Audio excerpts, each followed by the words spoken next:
Assalamu alaikum wa rahmatullahi wa barakatuh. Welcome to Ask Huda. I'm your host, Jumil Rashid, and I'm happy to welcome back today Sheikh Muhammad Salah. Assalamu alaikum.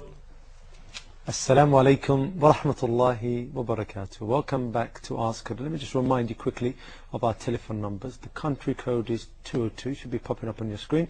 Then it's 38555-248 or 249.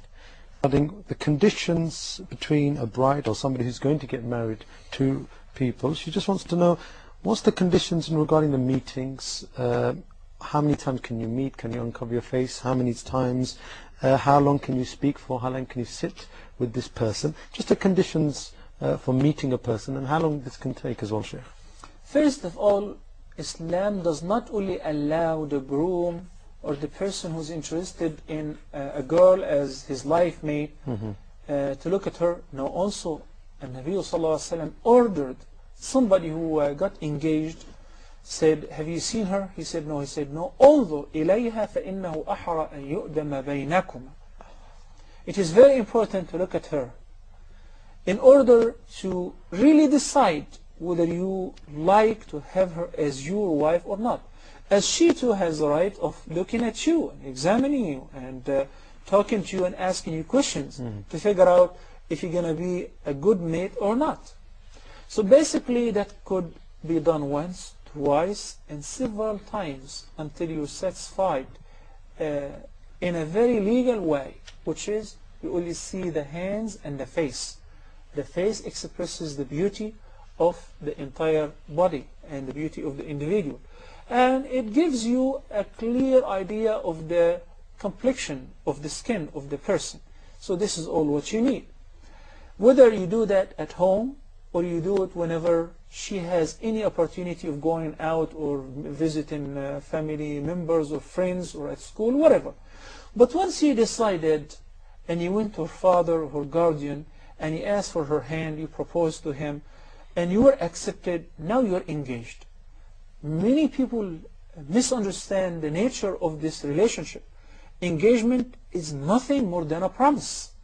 It's nothing like the one in the West where you're engaged. No, we don't even want to talk about the one in the West. Engagement means wedding. Yeah. Believe it or not, I know a couple, one of them is a Muslim, that he's been living in with a woman for a year, then they decided to get engaged. And then after that they decided to get married. That doesn't make sense.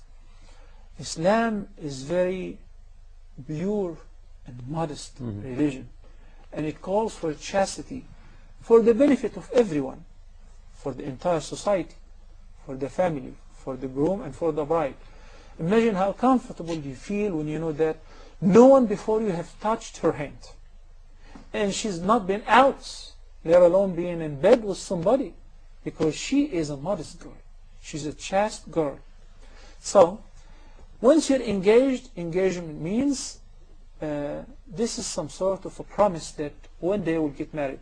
I always advise the viewers and those who ask me and family members, friends and students that the engagement period has no really limit or a set time, but it shouldn't be long.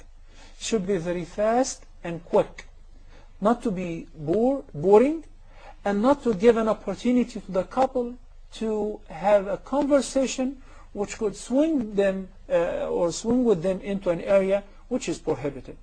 So that's why, as long as you're engaged, it does not allow you to do anything that was not allowed before, such as going out with her or touching her hand, shaking hands with her, or hugging her, or kissing her, or seeing other than the face. Coming to seeing the face. If the girl is wearing niqab, and she got engaged, and the groom made up his mind, and she made up her mind, and they settled for that, and there's a promise of getting married, then you should keep your niqab on, because he has already decided. Engagement is just mere promise of getting married. Okay, we're running out of time, but I just want to clarify one or two things quickly for the sister.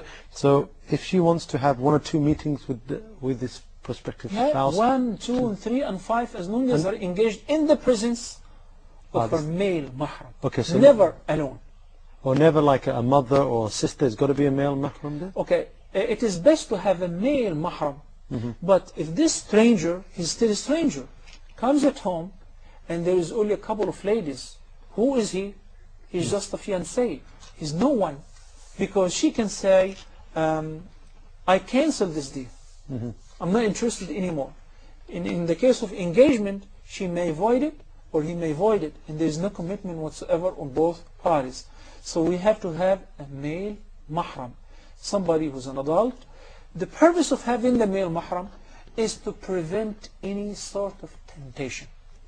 Imagine remember when you got engaged and you visited your in-law's house, as long as your father-in-law was sitting, of course you would not even think of saying anything that is outlaw. You will be focused on asking questions which would really help you to formulate a decision. Jazakallah khair, Sheikh. You're bringing back memories now. You've got to stop it there. Okay, we've run out of time today. Jazakallah khair for all your questions today. Please don't forget our email address, ask@huda.tv. Well, until next time, assalamu alaikum wa rahmatullahi wa barakatuh.